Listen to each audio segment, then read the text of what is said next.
हमारे YouTube channel में आप सभी का स्वागत है। राधे राधे, जय श्री राम।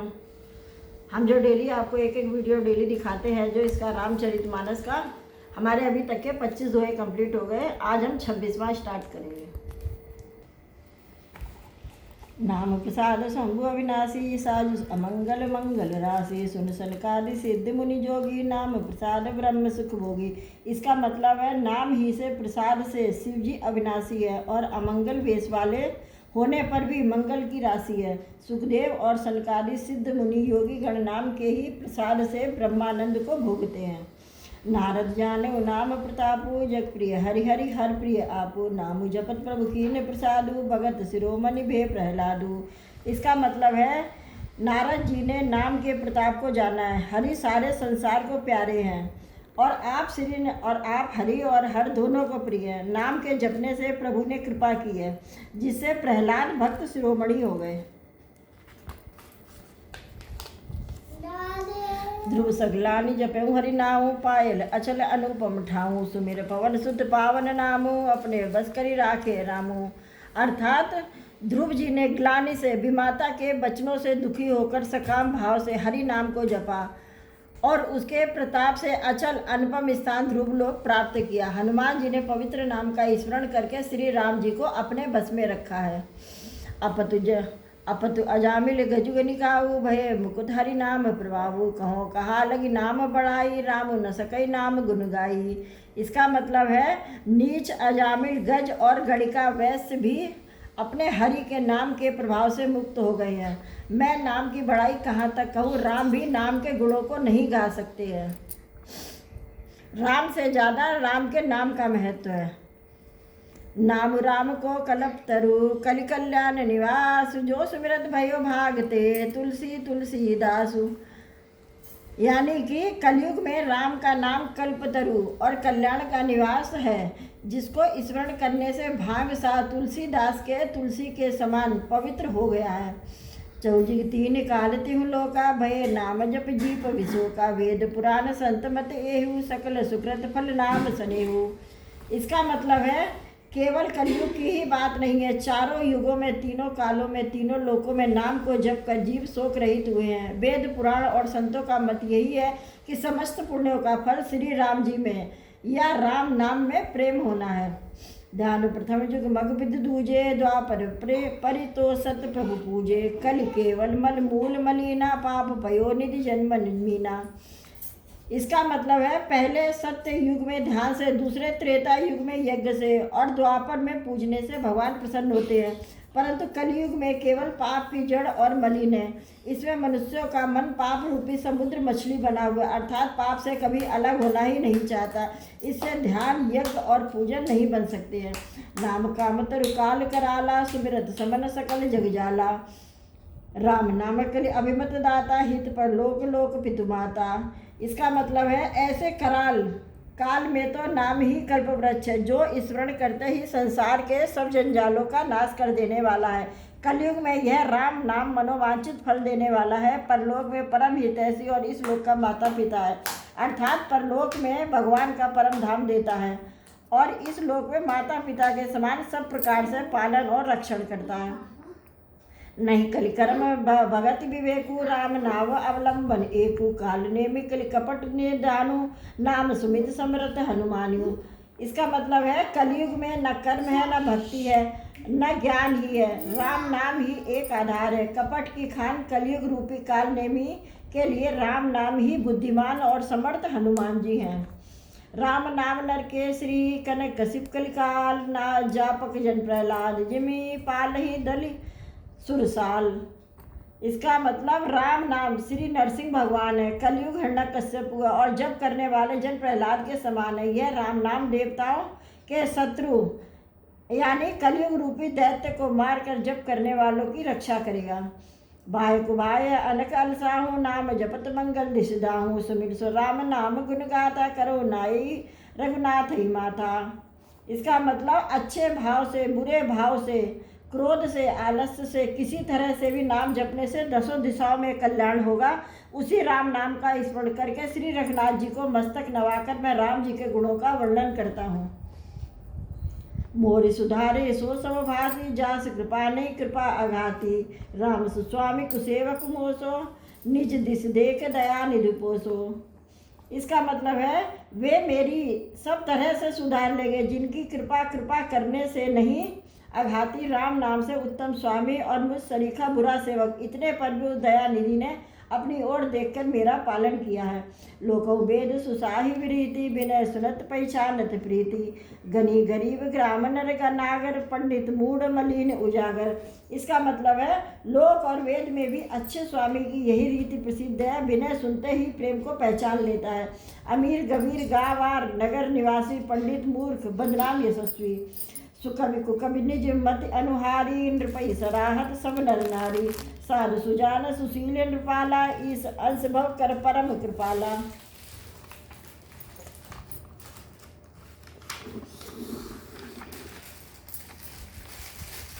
इसका मतलब है सुकवि कुकवि सभी नर नारी अपनी बुद्धि के अनुसार राजा की सराहना करते और साधु बुद्धिमान सुशील ईश्वर के अंश से उत्पन्न कृपालु राजा है। सुनि सन्मानहि सभै सुबानी, बनित भगत नति गति पहचानी, यह प्राकृत महिपाल सुबाहु, जान शिरोमणि कौशल राहु। इसका मतलब है सबकी सुनकर और उनकी वाणी भक्ति विनय और चाल को पहचान कर सुंदर मीठी वाणी से सबका यथायोग्य सम्मान करते हैं। यह स्वभाव तो संसारी राजाओं का है। कौशलनाथ श्री रामचंद्र जी तो चतुर शिरोमणि हैं। रीजत राम स्नेह निसोते, को जगमंद मलिन मणिमोते। अर्थात श्री रामचंद्र जी तो विशुद्ध प्रेम से ही रीझते हैं। वह जगत में मुझसे बढ़कर मूर्ख और मलिन बुद्धि कौन और होगा। सठ सेवक की प्रीति रुचि, रखई राम कृपाल, उपल किए जन जान, यही सचिव सुमत पूर्वक कभी भालू।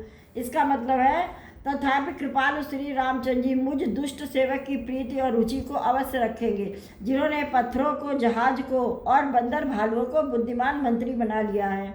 हाँ कहावत सबू कहते राम सहत उपहास, साहिब सीतानाथ सो सेवक तुलसीदास।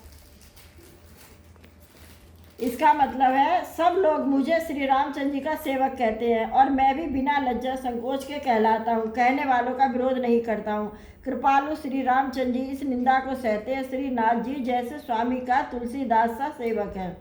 अति बड़ी बोरी मोरी डे ठिठाई खोरी, सुनि अग्नर कहु नाक सिकोरी, समुझ सहम होई अपडर अपने, सो सुधि राम कीन नहीं सपने। यह मेरी, इसका मतलब है यह मेरी बहुत बड़ी ढिठाई और दोष है। मेरे पाप को सुनकर नरकने पर भी नाक सिकोड़ ली है, अर्थात नरक में भी मेरे लिए ठौर नहीं है। यह समझकर मुझे अपने ही कल्पित डर से डर हो रहा है, किंतु भगवान श्री रामचंद्र जी तो स्वप्न में भी इस पर मेरी इस ढिठाई और दोष पर ध्यान नहीं दिया है। सुनि अभिलोक सुचई चक चाही, भगत मोरी मत स्वामी सराही, कहत न साई हो ये नी की, रजत राम जानी जन जन जन जी की। इसका मतलब है वरम मेरे प्रभु श्री रामचंद्र जी ने तो इस बात को सुनकर, देखकर और अपने सुचित रूपी चक्षु से निरीक्षण कर मेरी भक्ति और बुद्धि को सराहना की है। क्योंकि कहने में चाहे बिगड़ जाए, अर्थात चाहे मैं अपने भगवान का सेवक कहलाता रहूं, परंतु हृदय में भी अच्छापन होना चाहिए। हृदय में तो अपना सेवक बनने योग्य नहीं मानकर पापी और दीन ही मानता हूँ, यह अच्छापन है। श्री रामचंद्र जी भी दास के हृदय की स्थिति जानकर रीझ जाते हैं। रहत न प्रभु चित्त चुक किए की, करत सुरत सह बार हिए की, जय अतबदेव व्याध जिम्मेवाली, फिर सुकंठ सोई की न कुचाली। इसका मतलब है प्रभु के चित्त में अपने भक्तों से की हुई भूल चूक याद नहीं रहती है, वे उसे भूल जाते हैं और उनके हृदय की अच्छाई नीति को 100 बार याद करते रहते हैं। जिस पाप के कारण उन्होंने बल की व्याध की तरह मारा था, वैसे ही कुचाल फिर सुग्रीव ने चली थी। सोई करतूत विभीषण केरी, सपने सोना राम सिंहेरी, ते भटई भेटत सन्माने, राजसभा रघुवीर बखाने। इसका मतलब है वही उनकी विभीषण की, वही करनी विभीषण की थी, परंतु श्री रामचंद्र जी ने स्वप्न में भी उसका मन में विचार नहीं किया। उल्टे भरत जी से मिलने के समय रघुनाथ जी ने उनका सम्मान किया और राजसभा में भी उनके गुणों का बखान किया। प्रभु तरुतर कपिडार पर, ते किए आप समान, तुलसी कहु न राम से, साहिब सील निधान। इसका मतलब है प्रभु श्री रामचंद्र जी तो वृक्ष के नीचे बंदर डाली पड़त, अर्थात मर्यादा पुरुषोत्तम सच्चिदानंद घन परमात्मा श्री रामचंद्र जी वहाँ पेड़ों की शाखाओं पर कूदने वाले बंदर, परंतु ऐसे बंदरों की भी उन्होंने अपने समान बना लिया। तुलसीदास जी कहते हैं कि रामचंद्र जी सरीखे शील निधान स्वामी कहीं भी नहीं है। राम निकाई रावरी है सब ही को नीक, जो है साची है सदा तो नीको तुलसी। इसका मतलब हे श्री रामचंद्र जी आपकी अच्छाई से सभी का भला है, अर्थात आपका कल्याण में स्वभाव सभी का कल्याण करने वाला है। यदि यह बात सच है तो तुलसीदास जी का भी सदा कल्याण ही होगा। ए बिदनीज गुण दोष कही सबे बहुर सिर नाई, वर्णो रघुवर बिसन जसु सुनि कलि कलुष नसाई। इसका मतलब है इस प्रकार अपने गुण दोषों को कहकर सबको फिर सिर नवाकर मैं श्री रघुनाथ जी का निर्मल यश वर्णन करता हूँ, जिसके सुनने से कलयुग के पाप नष्ट हो जाते हैं। जगवाली जो कथा सुहाई, भरद्वाज मुनि भरई सुनाई, कहूँ सोई संवाद बखानी, सुनो सकल सज्जन सुखमानी। अर्थात मुनि याकलव्य जी ने जो सुहावनी कथा मुनि श्रेष्ठ भारद्वाज को सुनाई थी, उसी संवाद को मैं बखान कर कहूँगा, सब सज्जन सुख का अनुभव करते हुए उसे सुने। शंभुकी निय चरित सुहावा, बहुर कृपा करी उमरि सुनावा, सोई शिव काक बसुंडी दीना, राम भगत अधिकारी चीना। इसका मतलब शिव जी ने पहले इस सुहावने चरित्र को रचा, फिर कृपा करके पार्वती को सुनाया, और वही चरित्र शिव जी ने काक भुसुंडी को राम भक्त और अधिकारी पहचान कर दिया। तेहि सन जग बलिक पुनि न पावा, तिन पुनि भरद्वाज प्रति गावा, ते श्रोता भक्ता समशील लीला शीला, संवदर्शी जानई हरि लीला। अर्थात उन काक भुसुंडी जी से फिर याकलव्य जी ने पाया और उन्होंने फिर उस भारद्वाज जी को गाकर सुनाया। वे दोनों वक्ता और श्रोता यानी याकलव्य और भारद्वाज समान शील वाले और समदर्शी हैं और श्री हरि की लीला को जानते हैं। जाने तीन काल निज ज्ञाना, करतल गरगत अमलक समाना, और रे हरि भगत सुजाना, कहे सुनई समझे विदनाना। मतलब वे अपने ज्ञान से तीनों कालों की बातों को हथेली पर रखे हुए आंवले के समान जानते हैं, और जो भी सुजान यानी भगवान की लीलाओं का रहस्य जानने वाले हरि भक्त हैं, वे इस चरित्र को नाना प्रकार से कहते, सुनते और समझते हैं। मैं पुरी निज गुरु सुनी कथा सो सुकर खेत, समझी नहीं 10 बालपन तब अति रहूं सचेत। फिर वही कथा मैंने 12 क्षेत्र में अपने गुरु जी से सुनी, परंतु उस समय में लड़कपन के कारण बहुत बेसमझ था, इससे उसको इस प्रकार अच्छी तरह समझा नहीं था। ये हमने आज 2500 दोहे कंप्लीट कर लिए हैं। अब आगे के दोहे हम अगले वीडियो में डालेंगे। श्रोता भक्ता गया निधि, कथा राम के गुण, किमि समझो मैं जीव जड़, कलिमल ग्रसित विमूढ़। इसका मतलब है कि श्री राम जी की गुण कथा के वक्ता यानी कहने वाले और श्रोता यानी सुनने वाले दोनों ज्ञान के खजाने यानी कि पूरे ज्ञानी होते हैं। मैं कलयुग के पापों से ग्रसा हुआ महामूढ़ जड़ जीव भला उसको कैसे समझ सकता हूँ। तदपि कही गुर 12 समझी, परिकचमति अनुसारा, भाषा बद्ध करे मैं सोई, मोरे मन प्रबोध जही होई।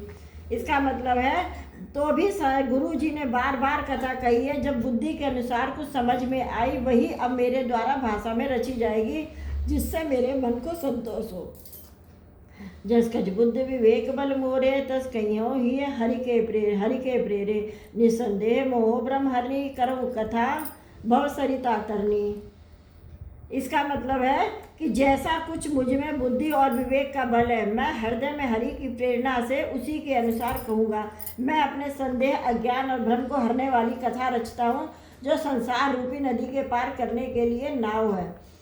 बुध विश्राम सकल जन रंजनी, राम कथा कलि कलुष विभंजनी, राम कथा कलि पलंग भरनी, पुनि विवेक पावक कहूँ अरनी। इसका मतलब है कि राम कथा पंडितों को विश्राम देने वाली, सब मनुष्यों को प्रेम प्रसन्न करने वाली और कलयुग के पापों का नाश करने वाली। राम कथा कलयुग रूपी सांप के लिए मोरनी है और विवेक रूपी अग्नि के प्रकट होने के लिए अरुण यानी मंथन की जाने वाली लकड़ी है। अर्थात इस कथा से ज्ञान की प्राप्ति होती है। राम कथा कलि कामद गाई, सुजन सजीवन मूरि सुहाई, सोई पसुधा तल सुधा तरंगिनी, भय भंजन ब्रक ब्रह्म मेक भुअंगनी। इसका मतलब है कि राम कथा कलयुग में सब मनोरथों को पूर्ण करने वाली कामधेनु गो है और सज्जनों के लिए सुंदर संजीवनी जड़ी है। पृथ्वी पर यही अमृत की नदी है, जन्म मरण रूपी भय का नाश करने वाली है और भ्रम रूपी मेढकों को खाने के लिए सरपड़ी है। असुर सेन सब नरक निकंदनी, साधु विबुध कुल हित गरी नंदनी, संत समाज पयोधि रमासी, विश्व भार भर अचल छवासी। इसका मतलब है यह राम कथा असुरों की सेना के समान नरकों का नाश करने वाली और साधु रूप देवताओं के कुल का हित करने वाली पार्वती है। यह संत समाज रूपी क्षीर समुद्र के लिए लक्ष्मी जी के समान है और संपूर्ण विश्व का भार उठाने में अचल पृथ्वी के समान है। जनगण मुह बस जग जमुनासी, जीवन मुकुट हेतु जनुकासी, राम प्रिय पावन तुलसी से, तुलसीदास हित हिय तुलसी से। इसका मतलब है रामदूतों के मुख पर कालिख लगाने के लिए यह जगत में यमुना जी के समान है और जीवों को मुक्ति देने के लिए मानव काशी ही है। यह श्री राम जी को पवित्र तुलसी के समान प्रिय है और तुलसीदास जी के लिए हुलसी यानी कि तुलसीदास जी की जो माता थी उसके समान हृदय से हित करने वाली है। श्री प्रेमेकल शैल सुतासी, सकल सिद्ध सुख संपत्ति राशि, सद्गुण सुरगन अब अदिति सी, रघुवर भगति प्रेम परमित सी। इसका मतलब है यह राम कथा शिव जी को नर्मदा जी के समान प्यारी है। यह सब सिद्धियों की तथा सुख संपत्ति की राशि है। सद्गुणों रूपी देवताओं के उत्पन्न पालन पोषण करने के लिए माता अदिति के समान है और रघुनाथ जी की भक्ति और प्रेम की परम सीमा सी है।